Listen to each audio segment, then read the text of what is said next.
Hey buddies, unfortunately on this episode we had a couple of sound issues, so there's a lot of hiss coming through. Apologies for this, we'll have it sorted for next time.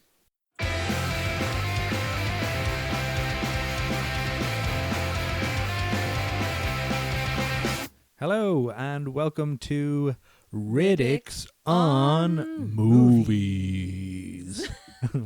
This week we are throwing in a new show. Changing it up a little bit. Changing it up. We're doing a non-Marvel movie. Because it's just a lot of fun, honestly, Gavin. Yeah. Yeah, so today we are talking about the 1994 classic Speed. The bus that couldn't slow down. According to Homer Simpson. Yeah, so instead of doing an IMDb, I think everyone knows what this movie is about. And if you don't, you simply must go away and watch it. Yeah, you really have to. Yeah. So there's a bomb on a bus. If the bus goes less than 50 miles an hour, the bomb will explode. Keanu Reeves is there to save the day. And Sandra Bullock is there to save the day. Yeah. Jeff Daniels is nearby. Yeah. Also attempting to save the day. And the Mad Bomber is... Dennis Hopper. Yeah. Does his character have a name, honestly? His character does have a name, but I cannot remember it. Okay. But they refer to him as the Mad Bomber, so I'm just going to do that. Ah, okay. Yeah. So... Do they actually? I think so, yeah. That's so funny. Yeah. Just imagining Jeff Daniels like, where is this Mad Bomber? Yeah. The LAPD being like, okay, everybody be on the lookout for the Mad Bomber. Mad Bomber. he's Mad Bomber. Yeah. So, Sarah, do you remember the first time you saw this movie? Do you remember if you liked it? How do you feel about it now? All that stuff. I have zero recollection of my first sighting of this particular film. 94, I was 5, so didn't see it probably until a solid 10 years later. Probably on RTE after the 6-1 news or after the 9 o'clock news on a Saturday night. The big movie? Yes. Is that what they were doing? Yeah, I missed that. Maybe they still do it, I don't know. But I definitely, my opinion has changed in the meantime. Okay. A bit. But I definitely was in the camp of believing that Keanu Reeves couldn't act. And he totally can. Yeah. He can. I think he's great in this. No, he is. No, he's exactly what you want him to be in it. But he's fantastic. I love him. I absolutely love him to death nowadays. But that butt. I knew that butt was coming. Has he ever won an Oscar? He's not that kind of actor. That's it. That's what I'm saying. He's the people's actor. That's what Keanu is. He's the just people's a designated hottie. He is. That's it. But also, he is like a lovely man. Yes, which is part of why I love him now, because he's just such an all-round good dude. Yeah. And I'm a big fan of that energy. Yeah, total lovely guy. Deeply unproblematic. Yeah. Yeah. I also don't remember the first time I saw it, but when it came out, I would have been 7 or 8, so I wasn't seeing that in the cinema. So I'd imagine I saw it probably like a year later on video, because a year later? Yeah, our local video shop did not care what age you were. You could rent whatever you wanted. Okay. So they didn't care at all. So I definitely remember growing up with Speed. It wasn't something that I saw when I was 16 and I was like, oh, this is a really good movie. It's a movie that was with me through my childhood. Okay, yeah. That's fun. And I loved it. My local Extravision checked ID. Wow. Yeah. What were you buying, beer? I remember trying to rent, I think, Saw once and like House of Wax when I was maybe 16 for some sort of party. Yeah. And they were like, how old are you? I was like, 25. And I probably looked about 11. Yeah. Being honest. I think they gave in eventually. Or they let you? I can't remember. Either I went home and was like, can you go get me a video to someone else in the house? But yeah, either way, they were more rigid. Yeah. I'm not sure about Saw, but House of Wax is a movie you should see when you're 15.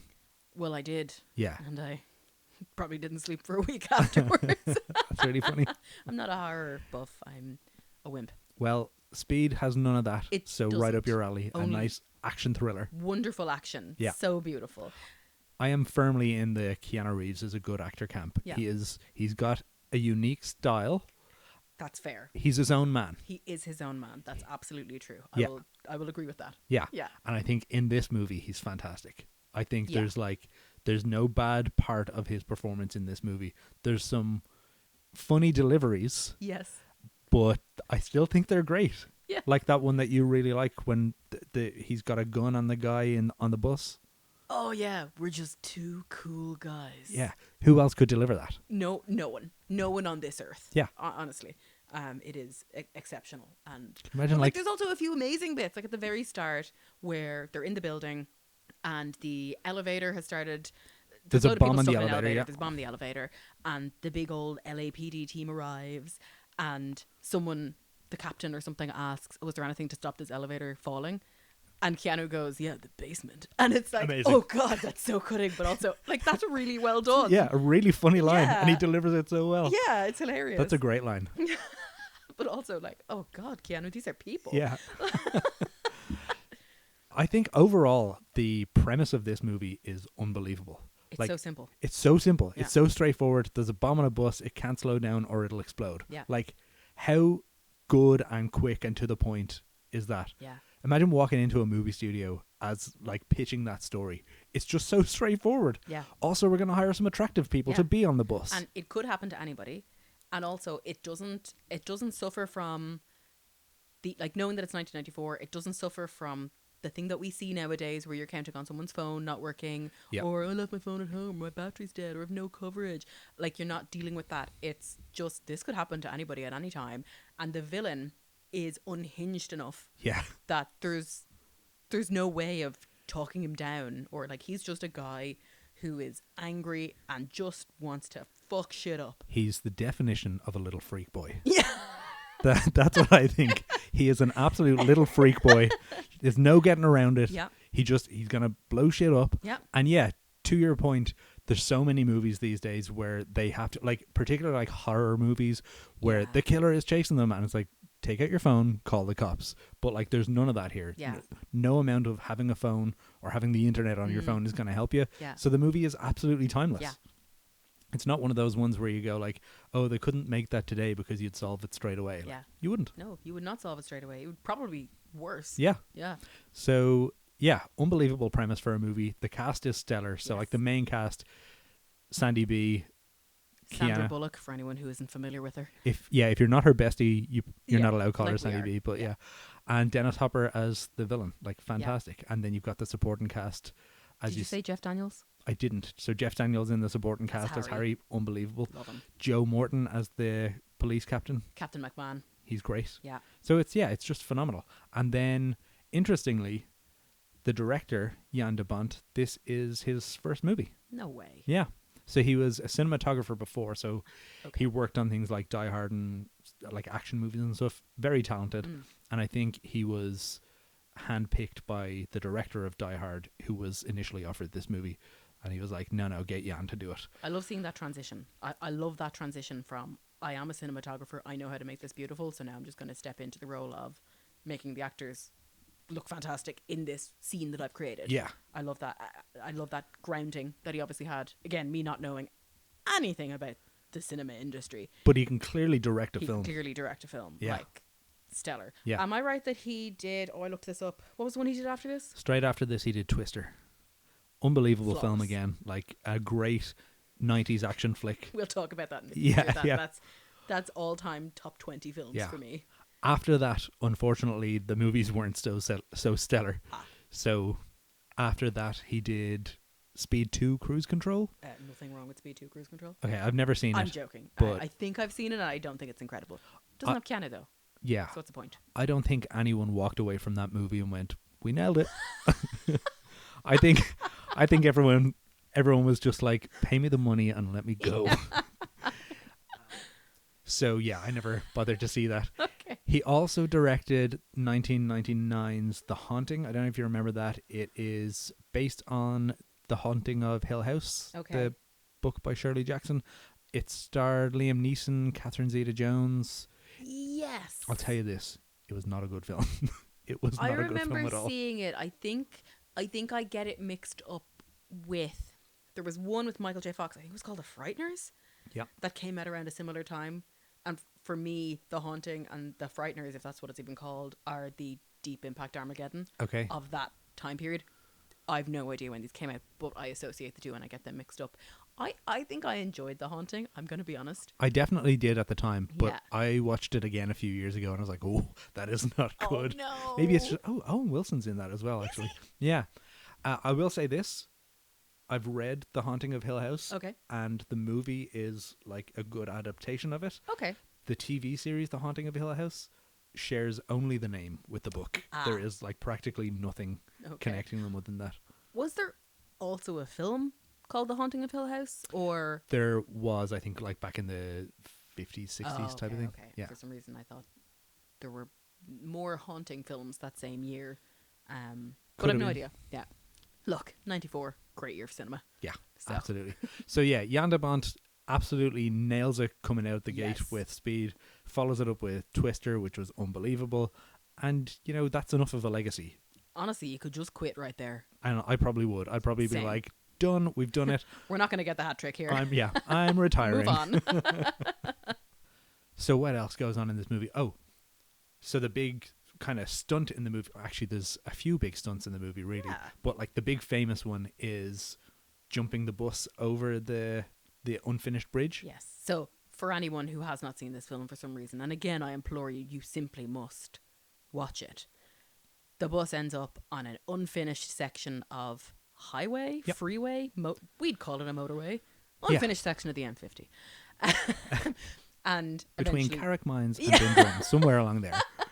And has to make a 50-foot jump with a bus full of people. Yeah. Fantastic. What a premise. And they're like, well, the only way we can do this is we speed it up and we hope that there's a decline right where it is. Let's just go for it. We hope that gravity pauses for a moment. So that jump, that whole section of the film isn't in the script. Oh. That was Jan de Bont driving to work one day and he saw an unfinished section of highway that they were still constructing, and he was like, oh my god, what if the bus came across that? Amazing. Isn't that cool? Yes, that's very cool. That's a cinematographer at work. There you go. Yeah. They obviously didn't, jump a bus off the highway. They green screened and all that. But they did it off a ramp, and they had to shoot it twice because the first time that they did it, the bus landed too smoothly. Aww. Yeah, and they were like, well, that went too well. We gotta do it again. Nobody will believe this. Yeah. Fabulous. But it looks great. It's absolutely brilliant. Like, I felt their peril. Yeah, classic 90s filmmaking. Yeah. You don't need big green screens and CGI. Shoot it from below. Yeah. People get it. Yeah. Unbelievable stuff. They also have one of my favourite bits in it that I always forget about, where we've gotten towards the end of the second act, I guess. Yep. Everyone's off the bus. Sandy B and Keanu have Pals slid out from under the bus and left it just to run free throughout the airport, which is a wonderful ending to this. Like, I don't know what the plan was. We used to call that a ghosty when I was growing up. So what you'd do was, right, you'd borrow someone's bike and you'd cycle as fast as you possibly could, and then you'd just let go and hop backwards off the bike, and the bike would continue and it would just keep going. Probably crash into a car, it'll crash somewhere, and that for some reason was a fun thing that you'd do. So anytime someone borrowed your bike, you had to yell after them, "No ghosty!" so that they wouldn't do it. We had very different childhoods. Yeah, but if someone jumped on your bike and started cycling and you yelled "No ghosty," there was an honor system where they would go, "Okay, well he said no ghosty." So dang, no so they wouldn't ghosty. That's amazing. Yeah. But yeah, like I often wonder what the LAPD's plan was there. Ghosty. They were like, do a ghosty with the bus. Where was it going to go? What if it just went out into traffic? Yeah. Like, instead, it drives into a plane, which is, pretty catastrophic. Nobody on there. There's a cargo jet being towed by a truck thing, so that's fine. Yeah. But, like, ouch. A really cool explosion, though. Oh, it's unbelievable. It's humongous. Again, you could not do it now because post 9/11 everyone would lose their goddamn minds. Yes. But and nowadays, if you wanted to do that, I'm sure it's CGI. Yes. But they did it. They drove a bus into a plane and blew it up. Or they blow up a really tiny plane. Yes. Like a miniatures. 1/100th scale model of a tiny plane, a tiny bus. I think they actually did do some scenes with miniatures for the movie. Aww. But for this, they did blow up the plane, which, according to the IMDb trivia, cost $80,000. Sure, nothing. Sure, geez, you wouldn't get a BMW for that. Like, and they're blowing up planes for $80,000 at the 90s. Yeah. Crazy. It was a joyous time, really. Yeah. After that, then they go to the weird section of the movie that everyone kind of forgets, where they end up on a speeding train. Yes. And again, Keanu is forced to speed it up. Yeah. Because he's got to jump the tracks. Because once again, it's an unfinished section. This city wasn't built at all. Yeah. What are you doing, LA? Yeah. Just not finishing anything. Any bus can just drive into the airport. Your freeways aren't finished and you can just drive onto them somehow. Yeah. And then they're just like, let's speed up the train and jump it off the tracks because the track's not finished. Yeah. What is finished? Yeah. But a great scene wherein Keanu Reeves and Dennis Hopper fight on top of the speeding train, and Dennis Hopper ends up getting decapitated. Yeah. This movie has everything. It really does. Buses crashing into planes, decapitation. Yeah. Mrs. Sandy B. Popowski being thrown under the wheels of the bus. Who don't know the name of the actress at all, but she plays Mrs. Popowski in Sabrina the Teenage Witch, the owner of the slicery. Yeah. And she's fantastic. She shows up in everything. She's the best. She's always... She's always playing Mrs. Popowski by another name. Here she's playing Helen. And again, really just dies in a real unpleasant way for her. She dies grim. Yikes. She dies grim. Yeah, you'd feel bad for Sandy B now, having to talk to her therapist after that, I suppose, of, well, I didn't mean to kill a woman, but she ended up under the bus. Yeah. Oops. Jeff Daniels, his character, also suffers an unfortunate death. That's so bleak. Yeah, so they like find out that the Mad Bomber used to be a cop, so they find his address. They go in and the house is booby trapped. Yeah. But like an alarm goes off in the house and Jeff Daniels realizes straight away that the house is going to blow up. Yeah. And he does this great look into camera where you can see him realize that he's going to blow up and that he's got no time to run out of the house. Yeah. And it's just like resignation to death, and it's unbelievable. Yeah. And to this day he gets asked about that in interviews, like how did you capture that? I'm not surprised. It's because it's not what you're expecting. You're expecting an oh shit kind of reaction, and it's just so like oh nuts. Yeah, he just like it's a real rats. Yeah. Now I do from the reality police, I do wonder from this guy who is proven to be a serial bomber because he's done the elevator that we knew about at the start of the building. He's done that first bus that he just unceremoniously blew up. Warning bus. In order to capture Keanu Reeves' attention. Yeah. And then the second bus, sorry. And then they're like, well, we'll just go visit his house. I'm sure it's fine. Bring a sniffer dog. Surely if the place is that heavily rigged, the dog is going to lose its mind at the end of the driveway. There are some lapses in judgment throughout this movie. So towards the end, when they're gonna like pretend to pay the ransom, so he's asked for $3.7 million, a very specific amount of money. Don't know why, but he's asked for that, and he said, "Make sure you don't put a tracker on it or anything like that." And they're like, "Okay, no problem."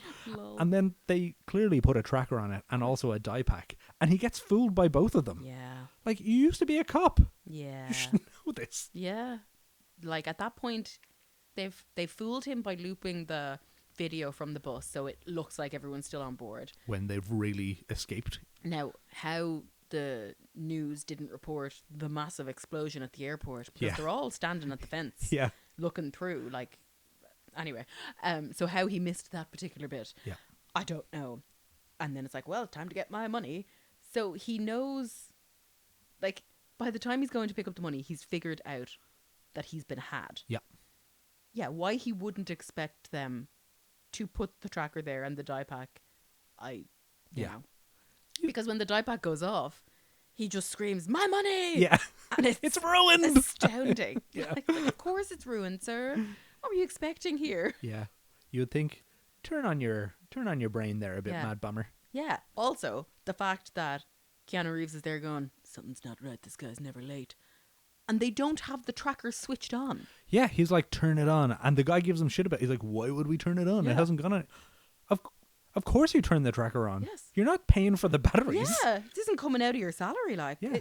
So, overall, what do you think is your favourite and least favourite bit of the movie? I have two favorite. My favourite bits tend to be lines. Okay. And I have two favourites. Okay. The first is, we're just two cool guys. It's so good. I adore it. It's so good. My favourite part of everything ever. It's just, incomparable. I will say on that, something I would love to see is a compilation of very famous actors delivering that line in their own way. Yes. I think that would be great. I think it'd be great to see like Morgan Freeman demonstrate how he would deliver that line. I think that'd be really funny. Yeah. But yeah, sorry, go on. Followed by Willem Dafoe. Yeah. And Owen Wilson. We're just two cool guys. You know, that kind of thing. I'd love a compilation of that. Who's the other one? Christopher Walken, Thank everyone, you. yeah. Yeah. I'm not going to do No, it. never mind. No. Let's not fall into the No. Walken trap. Okay, so that's one of your So that's favorites. one of them. The second one is when one of the cops gets notified when they're heading for the freeway and they're like, they've loads of space, everything's fine, they're on that empty road. And they find out someone gets a phone call saying, oh, that's not finished. Yeah. And he has to tell Captain McMahon that, sorry, the road's not actually finished. There's a big 50-foot gap that they're coming up on. And Captain McMahon shouts, you're fired! Everyone's fucking fired! Incredible. It's a man at the end of his rope Yeah. who is sick of this shit at He this delivers point. it so well. It's magic. That's Joe Morton. He is unbelievable. He pops up in everything. He's so good. Great favorite moments. Unbelievable stuff. Do you have any least favorite? No, it's perfect. I mean, the train bit at the end feels a little surplus to requirements. Yeah. I feel sad when poor old Richard Schiff, in his very small part as the train driver, gets shot. Yeah. Very much shot. We like Richard Fish. Yeah. Schiff. Richard Fish. Richard Fish. I don't know Somebody who else that guy entirely. is. Isn't that a character in Ally McBeal? That's true. So anyway, when Richard Schiff gets murdered, that's sad. But that's just a me going, oh. Yeah. It's in no way a low point of the film. It's no. The train part actually wasn't originally part of the original script. They added it on when the movie studio was like, oh, nobody's going to want to watch a bus drive around for 2 hours. Oh. So they added in the train scene at the end. Which is bizarre because when I think of Speed, I only think of the bus. Yeah, everyone does. I completely forget the first section in the high-rise building with the lift. Yep. And I completely forget the train section at the end. Yeah. As far as I'm concerned, when I'm going to watch Speed, I'm going to watch Keanu Reeves and Sandy be on a bus for 2 hours. Yeah. And everyone would have been happy with that. But it is kind of cool, I guess, that they go to a third location or whatever. Trying to think of a favorite part of the movie. I don't know if I have one either. It's really solid. I will say, though, I do kind of very often forget that first elevator scene. And when I watch the movie and remember it, it's actually great. It's a really cool scene that just shows Jack and Harry as really good cops. They know what they're doing. They go in, they save the hostages. It's really cool. So even though it's probably not the best part of the movie, I'm going to give that my favorite bit just because I always forget it and it's actually really good. That's fair. Do you have a low point? I don't think I do have a low point. I don't think there's really anything bad about the movie. What could it possibly be? It's a perfect film. Yeah. When we were watching it the other day, I was trying to think, what could they do to make this a better movie? And I can't think of anything. No. Like nothing. It's so good. So yeah, I don't think there is a low point. The music is also really good. I was just about to say that. It's dim dim dim dim dim dim dim dim dim dim dim dim. Yeah. It's amazing. Like, that was very good. Do we know who wrote it? No, I don't know. Apologies. Well, Whatever it was composer is listening to this. Whoever did that, it was great. Champion stuff. Very early 90s Yes. action thriller music. Yes. Great. Overall then, what is your score for this movie out of 10? 9 Amazing. out of 10. I'm going to go with you on that. Yeah. I feel like I can't give it 10 because... I feel like there are very few films in the world that I would give 10 out of 10. Yeah. So I can't think of any right now. So in the absence of a 10, I think 9. Yeah. So good. Which probably makes our 10 out of 10 scale poor, because if we're not willing to give the 10 to anything. Yeah. See, I'd probably give the 10 to the likes of A Spotlight. Okay. Which I just love. Fair. Or honestly, A Legally Blonde. Yeah. Perfect film. No notes. Yeah. This is amazing. But I guess I probably can't give it the 10 because it doesn't have my emotional connection to it in that way. Whereas I do have that with others where I'm just like, oh, this is a comfort film that I just want to watch forever. Yeah. But that's a time of life thing, I think, of where I met these films as I went. I didn't love Speed at my first viewing probably because I was like, ugh, Keanu, because I was lame at the time. Now I'm older and more responsible and I know things. You understand the I'm beauty a of worldly woman and I understand it Yeah, now. yeah. And I can appreciate that this is just two gorgeous people driving a bus.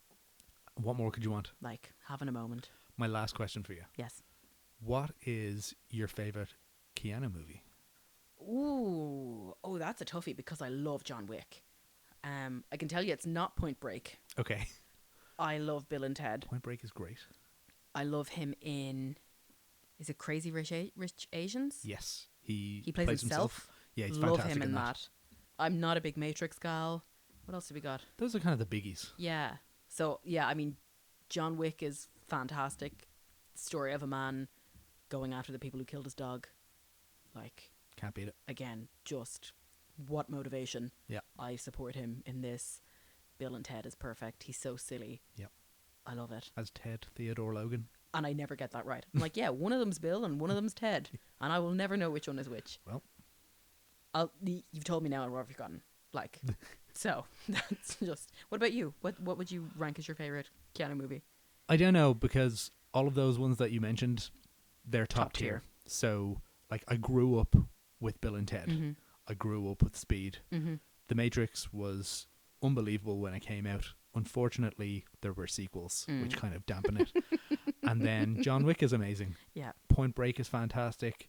There's a few smaller roles in there. Overall, I don't know if I can decide between Speed and Bill and Ted, Okay. because I just grew up with them. They're my movies. Okay.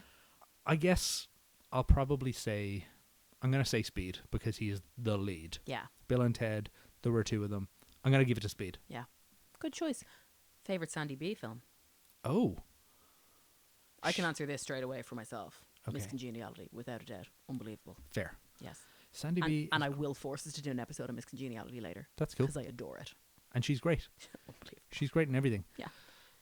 It might be Speed again. Amazing. Yeah. I mean, she's great in everything. Yeah. I've seen her in a bunch of stuff. The Net is up there for me, Yes. largely because it's terrible. It's so silly. It's so silly. We should add that to our watch list as well. And that was actually after this. That was 95. Okay. But yeah, The Net is great. I think I'm going to give it to Speed. Okay. Two Good choice. Speeds. Yeah. Very good. Well, all right. That's that you. was 2-speed Riddick. 2-speed Riddick. Yeah. Okay. I think we've covered Speed. Yeah. Anything else you've got on this movie before we wrap it up? No. Okay. Nothing immediately comes to mind, so it probably wasn't important. All right. Huh? And with that, Riddicks out. Thanks for listening to this episode. You can find us on Instagram at Riddicks_on or drop us an email at riddicksonpodcast@gmail.com. Feel free to leave us a review wherever you're listening and share with a friend. See you next time.